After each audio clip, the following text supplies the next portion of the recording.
Assalamualaikum warahmatullahi wabarakatuh. Selamat malam. Salam jumpa lagi bersama saya Effendian. Baik, kita akan mempelajari permodelan terstruktur di rekayasa perangkat lunak pada malam hari ini. Materi yang akan kita bahas di permodelan terstruktur ini adalah yang pertama analisis terstruktur, yang kedua adalah data modeling, penjelasannya IRD, contoh IRD, tahap pembuatan IRD, kriteria permodelan yang baik seperti apa, konsepnya, presentasi tabel di FD, contoh kasus, dan bagaimana kita menyusun di FD dan menyusun IRD. Analisis terstruktur merupakan objek-objek data yang dimodelkan dengan cara mendefinisikan atribut-atribut serta relasi-relasinya.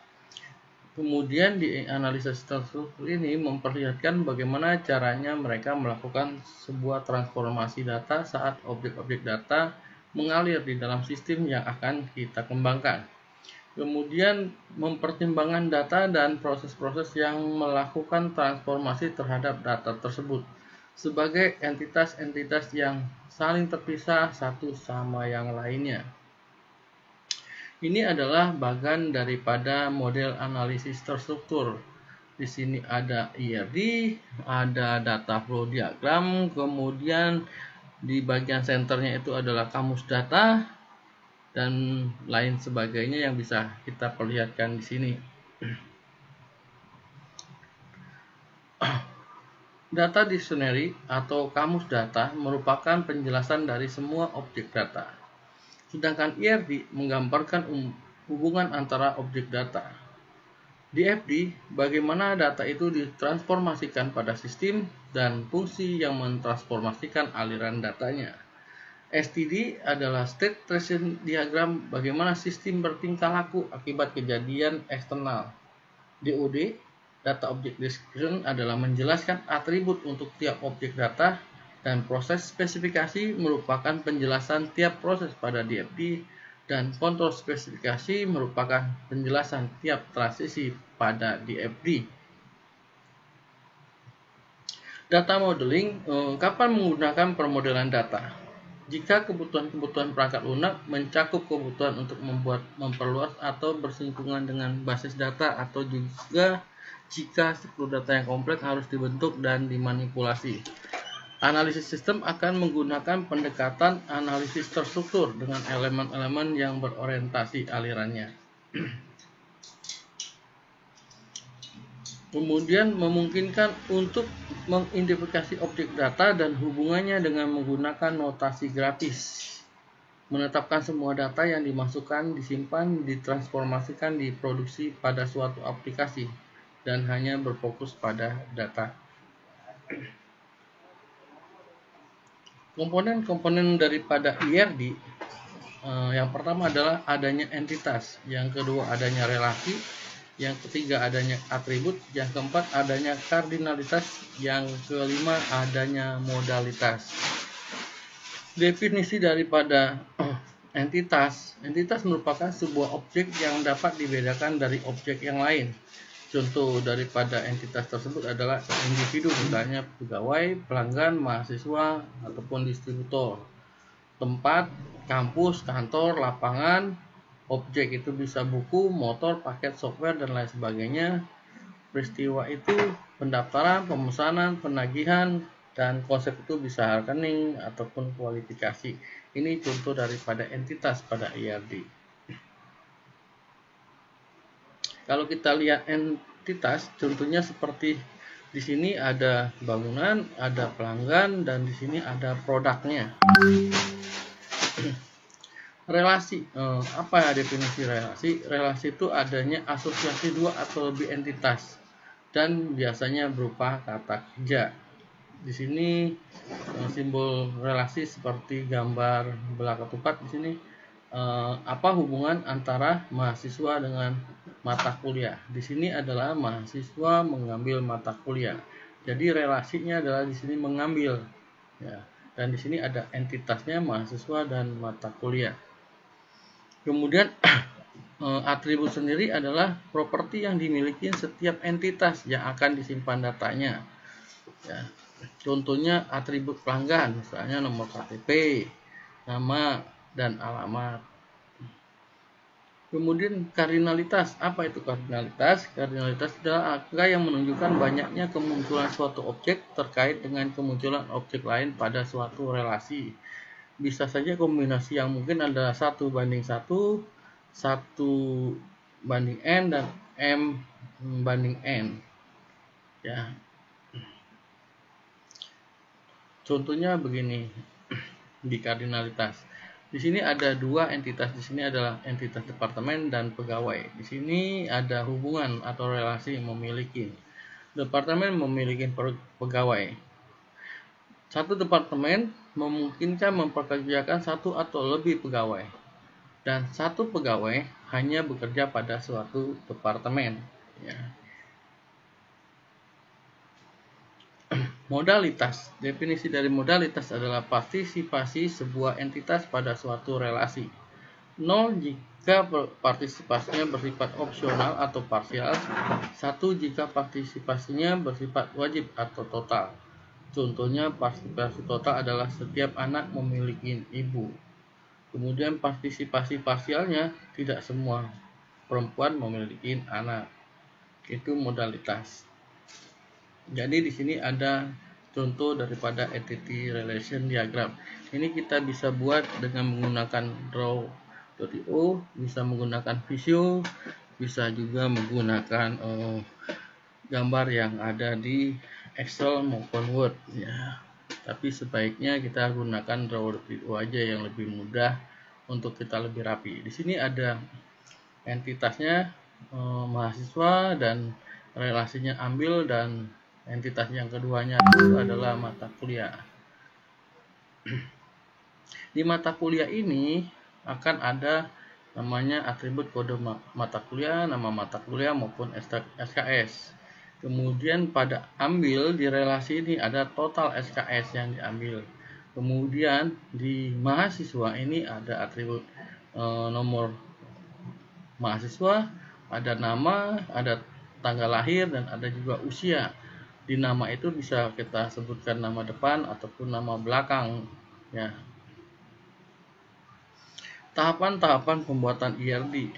Yang pertama, IRD itu mengidentifikasi dan menetapkan seluruh himpunan entitas yang akan terlibat di dalamnya. Kemudian menentukan atribut-atribut kunci dari masing-masing himpunan entitas. Kemudian dia mengidentifikasi dan menetapkan seluruh himpunan relasi di antara himpunan entitas. Himpunan entitas yang ada beserta F-key-nya atau yang kita kenal dengan foreign key. Kemudian menunjukkan derajat atau kardinalitas relasi untuk setiap himpunan entitas. Dan selanjutnya melengkapi himpunan entitas dan himpunan relasi dengan atribut-atribut deskriptif. Langkah pertama dalam membuat sebuah IRD adalah mengidentifikasi dan menetapkan seluruh himpunan entitas yang akan terlibat. Di dalam hal ini misalnya contohnya ada mahasiswa, ada kuliah, ada dosen. Di sini ada 3 entitas yang terlihat. Yang kedua adalah menentukan atribut kunci dari masing-masing himpunan entitas. Kalau mahasiswa, kata kuncinya adalah NIM, ya ID-nya. Kemudian kalau kuliah adalah kode kuliah, atau bisa kita singkat dengan KD_pool, dan dosen kita bisa kode dosen atau kita bisa singkat dengan KD_dos.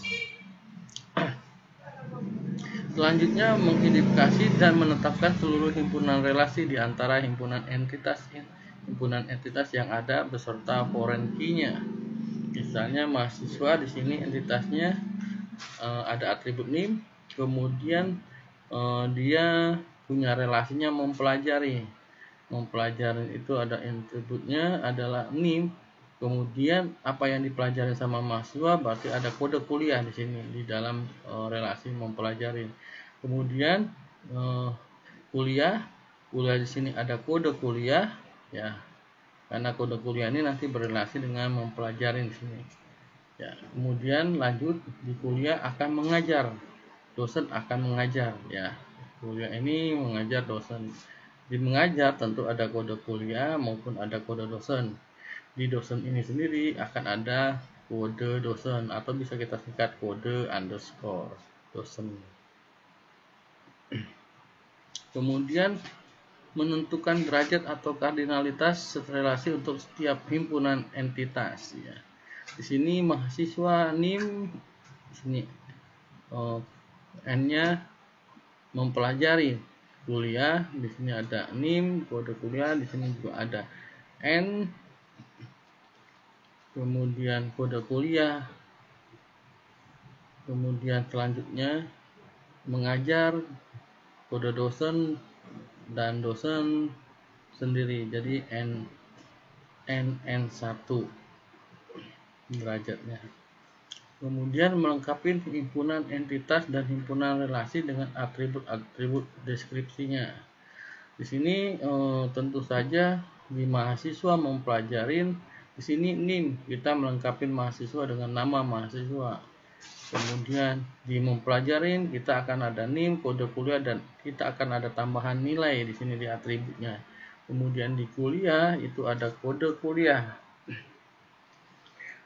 Kemudian relasi mengajar kuliah dengan dosen, artinya akan ada kode kuliah, kode dosen, waktu maupun ruang yang dibutuhkan dalam hal mengajar ya. Kemudian yang terakhir satunya adalah dosen, itu ada kode dosen dan nama dosen itu sendiri. Permodalan data yang baik itu yang pertama sederhana, tidak ada duplikasi data, fleksibel dan mudah beradaptasi dengan perkembangan. Konsep daripada data modeling ini sendiri misalnya ada objek, atributnya adalah nama, address, usia, license driver maupun number. Kemudian di sini ada hubungan terhadap kepemilikan mobil. Nah, di sini mobilnya adalah ini dibuat, kemudian modelnya apa, ID numbernya apa, body type-nya apa, colornya apa. Itu contoh daripada data modeling konsep. Nah, kalau kita mempresentasikan berupa table di sini, artinya kita bisa menjelaskan bahwasanya atributnya itu adalah make, pembuat, modelnya apa, ID-nya apa, itu termasuk nama atribut. Kemudian di model dan ID ini bisa kita katakan identifier daripada atribut. Kemudian di sini kita lihat penjelasan daripada atribut ini, body type maupun colornya. Kemudian referensi atribut itu bisa kepemilikan contohnya. Di sini adalah data objektif yang lainnya di dalam hal ini untuk penjelasan dari ataupun referensi dari atribut yang ada di sini yang kita jelaskan. Kemudian selanjutnya kita akan mengenal yang namanya DFD. DFD itu kita kenal dengan data flow diagram. Dia memperlihatkan gambaran tentang masukan proses-proses dari suatu sistem atau perangkat lunak, yaitu objek-objek data mengalir ke dalam perangkat lunak. DFD yang pertama kali kita sebut dengan DFD level 0 atau kita kenal dengan diagram konteks atau konteks diagram. Kemudian DFD mengembangkan model-model dari suatu ranah informasional dan fungsional. Ini adalah simbol-simbol dari DFD. Ada bentuknya persegi panjang, ini merupakan entitas eksternal atau penghasil atau penerima informasi atau perintah. Lingkaran ini merupakan proses, ya ini transfer informasi yang ada dalam bound system. Tanda panah ini adalah berupa aliran data atau jembatan penghubung antara entitas eksternal dan proses ataupun proses dengan proses dengan penyimpanan. Dan tanda ini adalah tanda penyimpanan data, bisa kita lihat di gambar di sini. Contoh kasus di sini, suatu perusahaan memiliki terobosan tentang produk baru. Produk barunya itu namanya produk pengelola rumah yang disebut dengan Safe Home. Teknologinya menggunakan antar muka Enabled Protocol 802.11g yang memungkinkan pemilik rumah atau pemilik bisnis ini kecil mengendalikan sistem dengan komputer pribadi untuk memantau keamanan ataupun pengawasan pada rumahnya. Nah, fungsi keamanan Safe Home ini memungkinkan pemilik rumah untuk melakukan konfigurasi terhadap sistem keamanan saat diinstal. Kemudian memungkinkan pemilik rumah bisa memantau semua sensor yang terhubung ke sistem keamanan melalui panel kontrol. Kemudian memungkinkan juga pemilik rumah bisa berinteraksi atau menerima informasi melalui web browser, komputer pribadi ataupun panel kendali. Masing-masing sensor akan memiliki nomor dan jenisnya masing-masing serta memiliki kata sandi utamanya untuk mengaktifkan atau mentidakaktifkan sistem yang ada. Kemudian nomor telepon merupakan masukan untuk pemanggilan telepon saat terjadinya sesuatu ketika sensor itu bunyi. Kemudian saat event sensor terjadi, perangkat lunak yang ada di Safe Home akan mengaktifkan alarm suara sehingga informasi yang ditampilkan melalui web browser, komputer pribadi atau panel kendali disebut antarmuka dapat menampilkan pesan masukan tertentu dan informasi pada status panel yang kendali. Nah, bagaimana cara kita menganalisanya ataupun menyusun DFD-nya? Yang pertama adalah bagaimana DFD-nya, siapa penghasil informasi pada sistem tersebut, siapa penerima informasi atau apa saja atau siapa saja yang terlibat pada sistem, kemudian fungsional apa saja yang dimiliki sistem atau perangkat lunak yang dikembangkan, perintah apa saja yang akan diberikan kepada sistem, kemana perintah yang diberikan itu muncul, dan kepada siapa penerimanya. Nah, pisahkan kata benda entitas dan kata kerja aktivitas. Analisisnya begini, aktivitasnya adalah dia melakukan konfigurasi sistem melalui panel kendali. Kedua, memantau sensor-sensor melalui panel kendali atau panel kontrol namanya. Kemudian berinteraksi melalui panel kontrol, dia mengaktifkan atau menonaktifkan sistem melalui panel kontrol. Kemudian sensor-sensor mengaktifkan alarm, kemudian melakukan panggilan telepon saat event terjadi pada sensor, dan menampilkan pesan-pesan dan informasi ataupun status pada tampilan antarmuka. Ini aktivitas-aktivitas yang kita kelompokkan. Kemudian perintah informasi yang muncul dari panel kontrol, sensor-sensor, kemudian penerima perintah atau informasi, bisa kita lihat alarmnya, tampilan panel kontrol maupun nomor teleponnya. Ini kita menyusun DFD. Nah, yang pertama tentunya prosesnya adalah perangkat lunak Safe Home. Ya, kita akan buat lingkaran. Lingkaran ini merupakan sebuah proses ataupun sistem informasi yang dibangun. Ya, ini kita bisa buat dengan menggunakan draw.io ataupun semacamnya, Visio dan lain sebagainya.